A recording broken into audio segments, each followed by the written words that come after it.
In terms of the forecast for privacy, the wherever country you locate, the two sort of join together in terms of AI and privacy.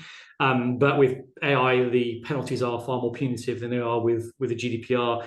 And we've spoken about that. There's the impact in terms of contractors, in terms of contracts, and there's already a problematic issue in terms of as an ed tech vendor, you as a school, you're making decisions around an ed tech vendor that you're bringing on board, and they will give you their contract, they'll give you their processing agreement, and that processing agreement will define the relationship in terms of controller and processor. You as a school, third party as a processor, and then it will define the categories of personal data that are being processed between those two parties. So controller is sharing its personal data with the edtech vendor, for example, and then when the contract ends, that data is going to be handed back and deleted.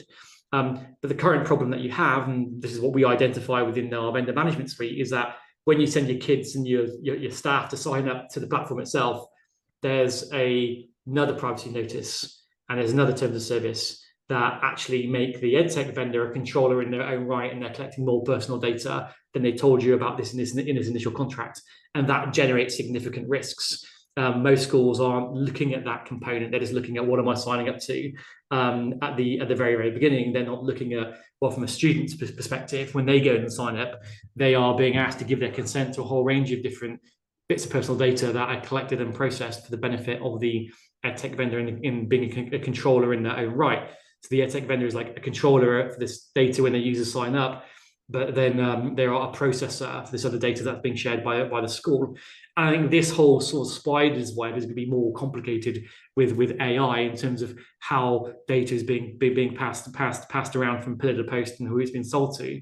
Specifically within the US, you are seeing a growing trend around litigation and class action litigation against edtech vendors. I'm conscious of time here, so if you please put questions in, and I may stop in a minute and just go to the questions. Litigation is growing. I think we're going to see litigation on schools. Maybe not be now, but may not be for 5 years' time. But going back to the glasses at the very beginning and plugging into open source data.